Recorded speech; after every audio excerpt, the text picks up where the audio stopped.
time you start to sculpt somebody, they either wind up dead or missing. I wouldn't be surprised if you were doing a head of Max right now. Who's this? Oh, it's nobody, really. Mind if I take a look? No, not at all.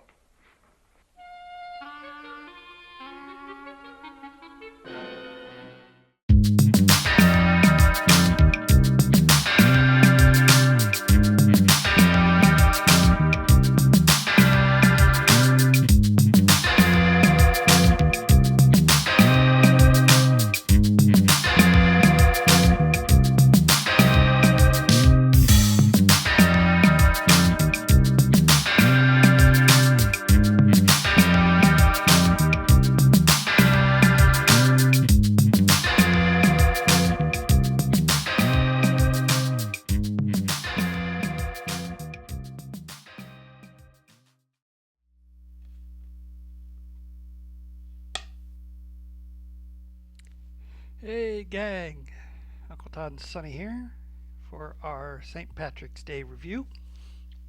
Got my green shirt on. And this film we're looking at features Irish-American actor Scott Brady, who we went over his career in our review of Destination Inner Space. It also stars Cameron Mitchell, who I believe we went over his career when I reviewed an episode of Project UFO that he was starring in. But we do have two actresses in this film. One is Anne Helm, who mostly worked in TV. She appeared on Sea Hunt, Hawaiian Eye, Perry Mason, Route 66, Fugitive, and Hawaii Five-0. Her other two major films that she's known for is Follow That Dream with Elvis Presley and The Magic Sword, who, if you've ever seen that episode of Mystery Science Theater, had Basil Rathbone in it, and Estelle Woodward. The other major actress is Virginia Carroll. Her TV work consisted of appearances on McHale's Navy, Hogan's Heroes, Get Smart, Mannix, Charlie's Angels, The Incredible Hulk, Fantasy Island, and The Love Boat. Her film work included How to Stuff a Wild Bikini, Last of the Secret Agents, starring the comedy team of Marty and Rossi, Spin Out, the Elvis Presley racing vehicle, and The Fastest Guitar Alive, which was Roy Orbison's only starring role. Okay, this is a film called Nightmare in Wax, and is pretty much kind of a loose adaptation of the Mystery in the Wax Museum, which was then redone as House of Wax with Vincent Price. Mystery in the Wax Museum had Fay Wray and Linda Farrell in it. And it was filmed a lot in the actual Wax Museum, the Movie Land Wax Museum, Hollywood tourist attraction. Well, we open with our main female lead, Marie Morgan, who is a big Hollywood star, and she is getting ready to marry one of her leading men. His name was Tony. After this is announced by the producer, Max Black, they head home, and then while Tony's making his way through the parking garage to the elevator for his hotel, someone follows him.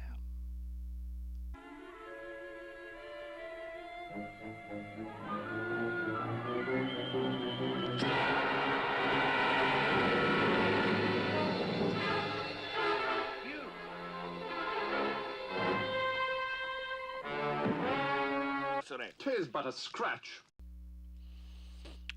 Looks like he knew his attacker. Wonder what was in that syringe. Is he dead? We'll have to find out later. Several weeks pass and no sign of Tony. The head detective, Haskell, goes to question the guy running the Movieland Museum, who just happens to be working on a bust of Tony. His name is Vincent Renard, who is a bit disfigured. Well, it's rather petty of me, and I don't like to repeat rumors. But there's a story going around that Paragon and Max Black have a $2 million policy on Tony. That could be the motive. A motive for what? It's a possible motive, but on the other hand, as Haskell points out, Paragon could have made a lot more money with him alive as a star than any insurance payout. There was no indication he was like leaving the studio. And then we get brought up to the point of Renard himself is not exactly on great terms with Max Black. At which point we get a flashback to last year, in which Renard was a very in-demand makeup artist. And he and Marie were very close. Do you need me? Oh, baby, do I? Show the moon with envious delight. Oh, don't kill it, Benny. I want it. I want the moon. I want the moon in the... Nice couple. They plan to get married, and, she's under contract to Max, and so they tell him at the party that night, and Max isn't too thrilled with it, and being a little drunk and upset, tragedy strikes.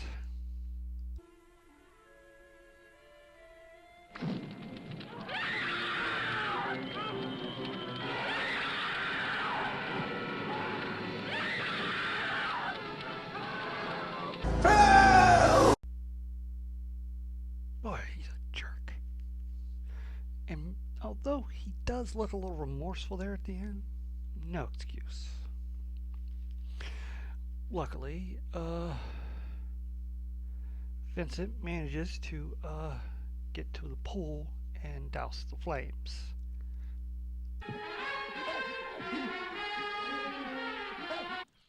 I've had worse. Oh, that is nasty.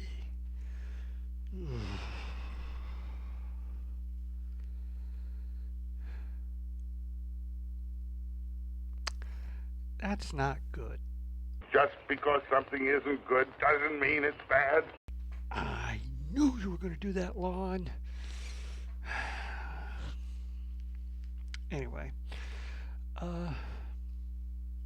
Vincent assures them he has no harsh feelings anymore. He's had some work done. It's not perfect, but he is quite content making his wax statues. So next they go to visit Marie. And we get another flashback in which she's quite willing to still marry him. But he's just too caught up in all this. And then she assures him, surgery will fix us. We'll be fine. But he tosses her out. He doesn't want to be with her anymore. And he's just, So they haven't seen each other since. Next, after they leave, Marie calls Vincent. She'd like to have him over for dinner. While they're talking, someone starts saying her name in that lab. Now, what's up with that? Hello, Marie.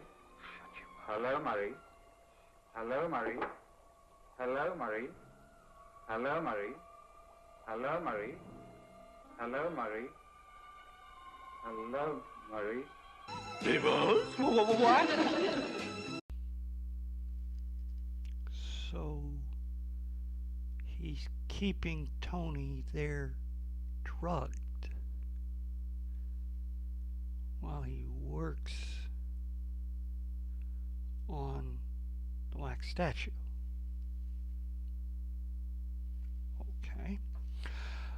Max visits Marie. Seems she's still under contract, and since Tony's been missing, she's refused to work, even though famed director Alfred Herman wants her for their new film. She's not having it. Although Vincent does show up, and bit of a strained conversation, but after Max leaves, we get down to why Marie actually wanted Vincent to come over. I give up. What do you? I want the wax head, Tony, that you're doing at Mercy. That's rather macabre.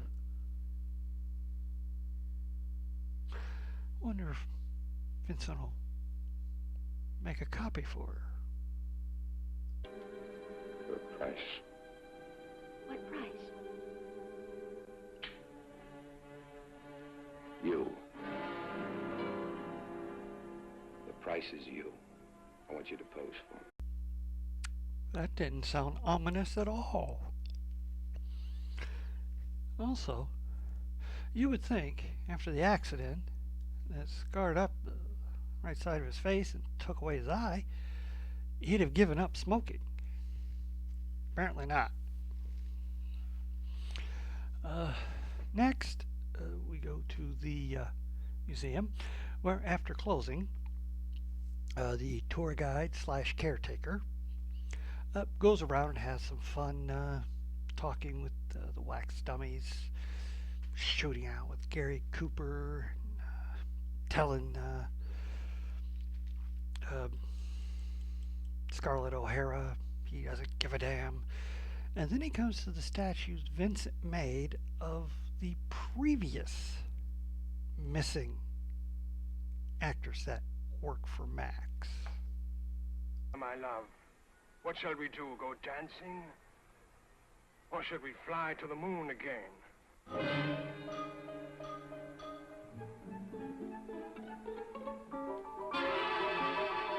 I'm not dead! I'm beginning to think those aren't wax dummies. Well, caretaker runs to Vincent to tell him what he saw, and Vincent gives him a couple glasses of wine and tells him, you've been drinking again, haven't you? He's like, well, not that much. But it's like, well, it's just a hallucination from your drinking. And then after he leaves, he goes to take care of the blinking problem. Now, Stella, I understand you've been mischievous again, winking and... Well, there you go, blinking and frightening people. Well, this should take care of you, at least for some time. Is only mostly dead. So the statues are actually the missing people under a hypnotic drug. Fiendish revenge against Max. And rather cold-blooded towards people who haven't even done anything to him. Well, after this, he goes to his usual hangout at a nightclub where he does drawings, and where he has an interest in one of the dancers there, Teresa. He's been making a wax replica of her. But what he's really interested in is the fact that she is Max's latest protege. He's going to make a star. This Sunday, I want you to bring Max to the museum. Late. You come alone with Max. You don't tell him. You don't tell anyone else. Just you and me. We have a secret. Between us alone. All right? I promise. Always look forward to when Taz visits. Well, this tail knocks everything over, and he tries to chew on my mic cord. Anyways, again, that doesn't sound ominous. Anyway, don't bite that. Don't bite that. Anyway, Marie's still refusing to do the film. So, Alfred Herman and Max come up with a great idea, and they call her and let her know the film will be a tribute to Tony. In fact, they'll film at the museum and use the newly made bust prominently in the film. Okay, she agrees. Well, now they just have to get Vincent to go along with it, which he seems amiable about it. Then he starts talking to the director about these experiments with sodium pentothal that people in a state of suspended animation, and they could be that way for like 100 years and wake up with no problems. Although Alfred does mention that electricity disrupts that. Electricity? Had my research staff check into the latest reports. If a person touches them, the electricity from their bodies disturbs the nervine power, or an electrical storm could disturb the effects. You sure about that? Absolutely. Electricity from a storm.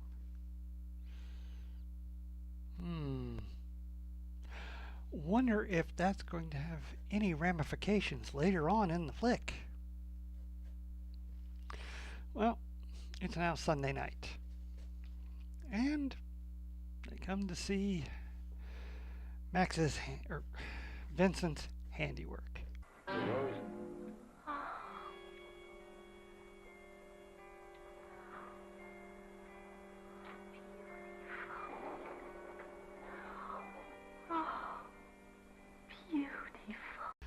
That is impressive. Why, it's almost as if they had the actress right there with her head through a hole in a box. But who'd do that? Anyways, in celebration, Max gives them some wine.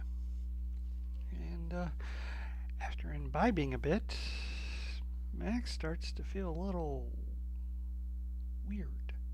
Why, my injections. It's my vendetta, Max. My personal vendetta. Do you hear me, Max? And I have a place for you.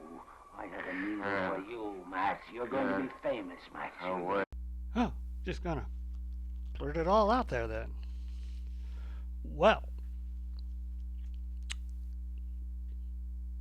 one minor little caveat problem. Teresa doesn't drink. You shouldn't, baby. You shouldn't. It's been less painful. Benny, what are you going to do with me? Kill you. Unfortunately, I must. You're doomed. Rather succinct, wasn't he? Here we see that Max has a bit of a Vincent has a bit of a sadistic streak within him, as he chases her all over the place, taunting her.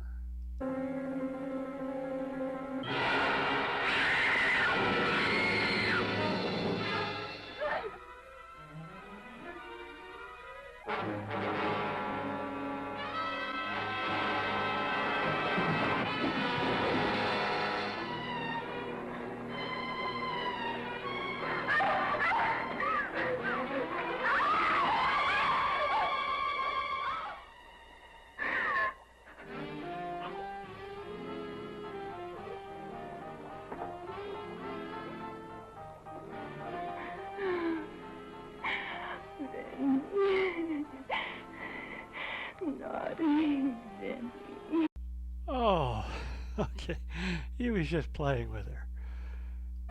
Why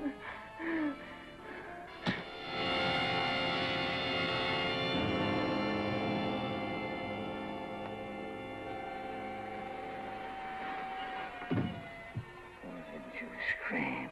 Oh, the humanity. Or not. Well, looks like things are all going Vincent's way. Until Max, still able to talk, informs him the police have been following Max around for the last several days. There's 2 cops outside right now. Thinking quick, Vincent puts on Max's hat and coat and carries Therese out to the car and drives away with the cops in hot pursuit. And here we see Max is kind of losing it a bit. Vincent is kind of losing it a bit. Oh, baby. Oh, yes, it's our party, little flower face. It's our engagement party. You're going to be so lovely. You are, little flower. You are. And in blue. It's going to be okay, Vincent. Just calm down. Well, he leads them to the docks, where he abandons the car, leaving her body for the police to find, and then gives them a bit of a chase through the dock area before he outsmarts them with a rubber tire.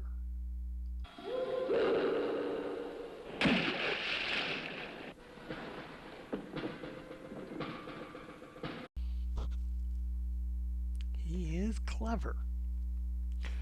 Next morning, as he expects, Haskell comes to see him because, last person to see them. And so we get another of Vincent's rather believable attempts to throw suspicion. He said that they were arguing when they left here. What about?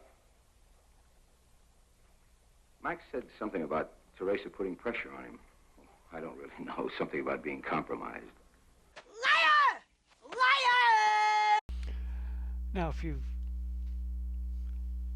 remember the scene we opened with, the review with, Haskell makes the rather interesting observation that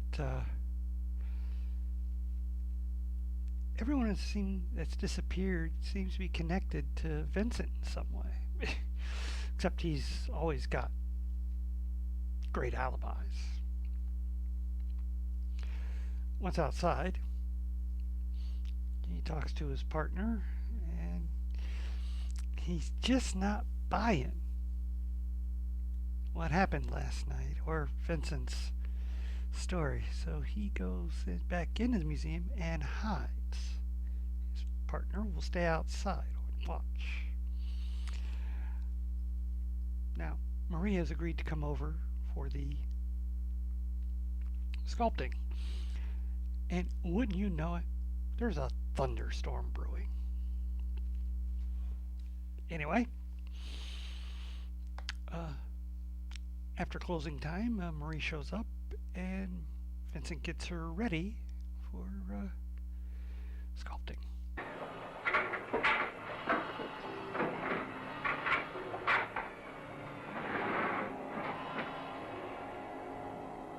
You comfortable? Oh, very. Am I going to be in here for long? Only an eternity, my dear. You fell victim to one of the classic blunders. Mm-hmm. Now that she's locked in there, he goes and explains everything about his formula that keeps people alive, but under his hypnotic control, and has them be his slaves. Shows her Tony, shows her Max. Now, while this is happening, the storm is having a bit of an effect on his other victims.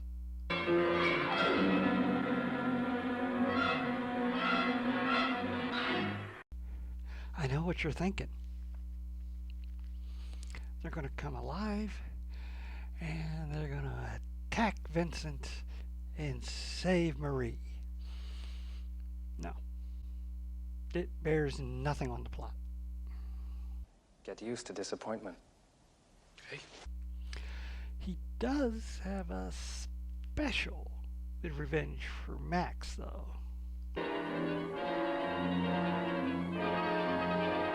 Now back up. Stop.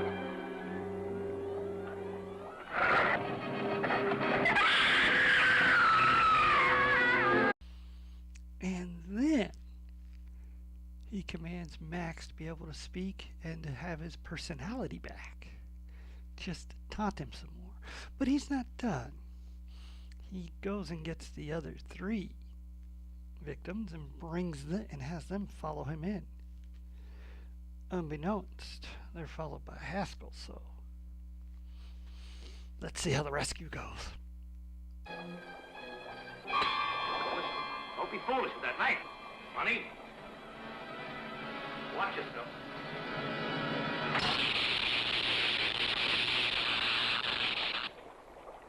I'm shocked. Ralph, Leslie, grab him. All right. We'll call it a draw. Looks like Vincent's going to win all the way around. That is until Max starts laughing at him. You stop it. You stop it, Max!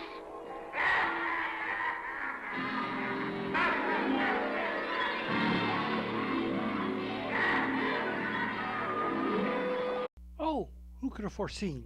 Hoisted on his own petard.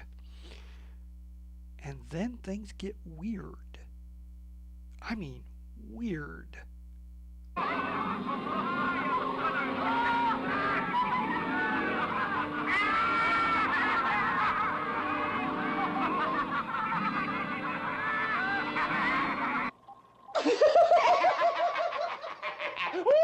But wait.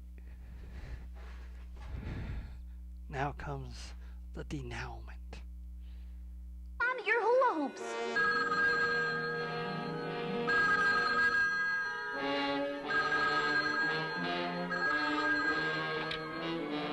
Vinny, hello. Vinny, darling. The party is tonight. Max is coming. I've decided to tell him we'll be married. We have a title! Yes. We have a title! So,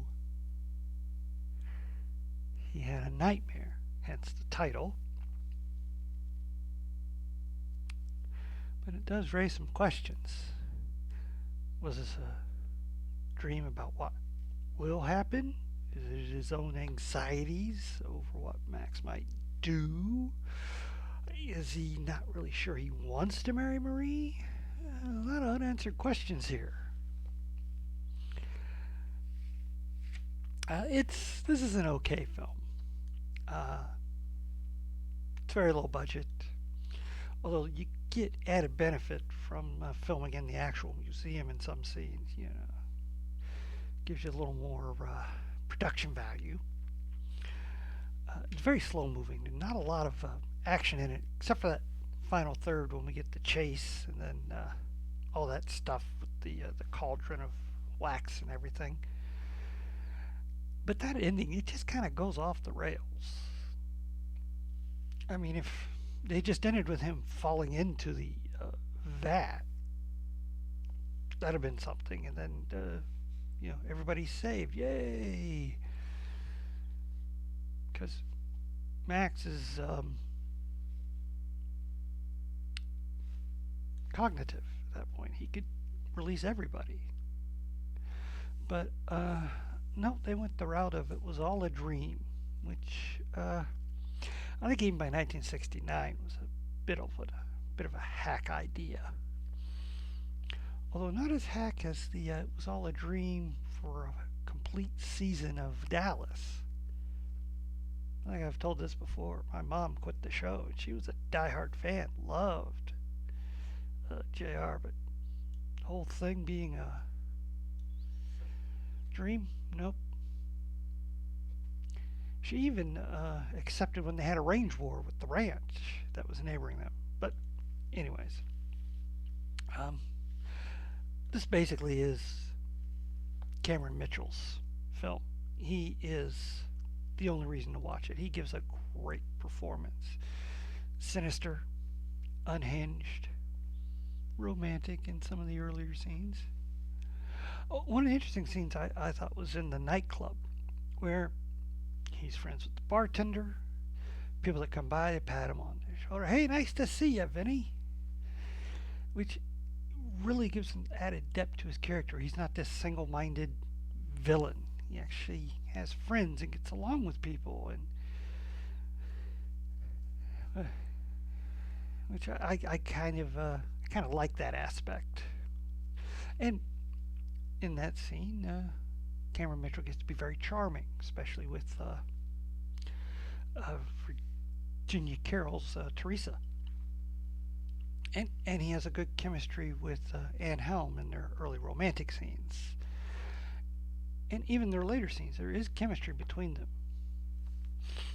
And he very well plays just unhinged enough so that you can believe that nobody really suspects him, except for the police. But then the police, they always suspect everybody. They're cops. That's what they do. Scott Brady, for the few scenes he's in, is pretty good. Of course, he's played cops before, like in He Only Walks at Night. And he would continue to play cops. Like, I think one of his last roles was in Strange Behavior, where he played a cop. And he's very good in those roles. And he's very good here, because he has a certain intelligence that he imbues his character with. That he's not as interesting as, like, he was in Destination Interspace, but he's good. And the scenes between him and Cameron are really good. They spark off well off each other with their back and forth. Oh, the man who played his partner, that was John Bud Cardos, the director. Fun fact there for you. Anne Helm's okay. She gives an okay performance. There's not a lot of character that's asked for.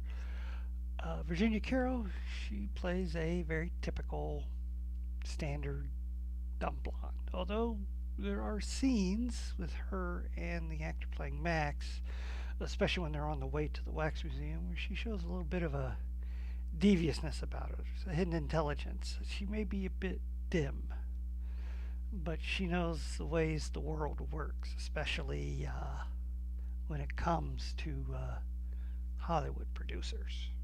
So that's a nice touch. All in all, an okay film. Kind of slow moving the first 2/3. Good opening with the attack on the one guy with the syringe, but then they're trying to build this slow build-up of mystery, and it's not that interesting. And it's kind of given away before the first third's over, with him giving that injection to the wax dummy, saying, "Hello, Marie. Hello, Marie." And I also don't like the fact they made the whole thing about electricity, and it goes nowhere, except that he acknowledges it's having an effect. That's it.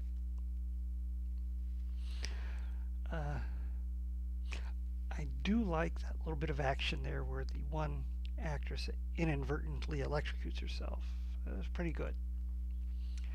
And for a pretty actionless film, enjoyable.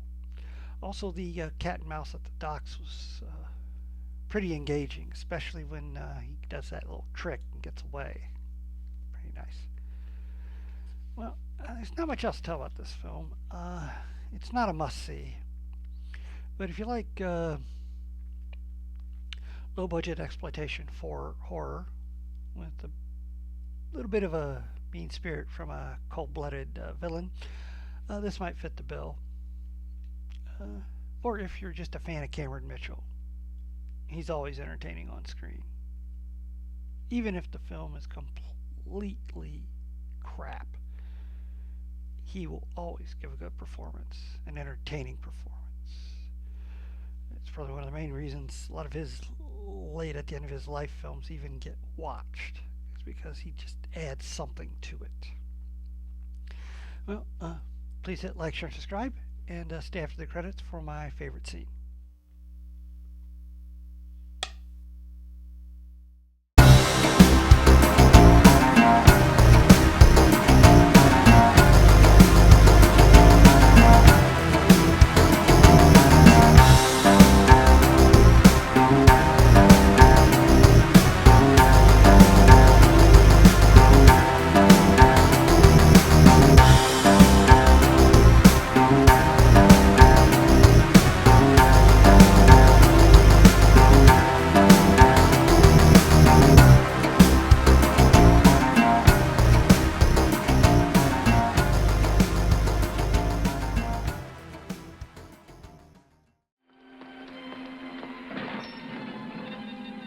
The police, Max Black! We know you're in here!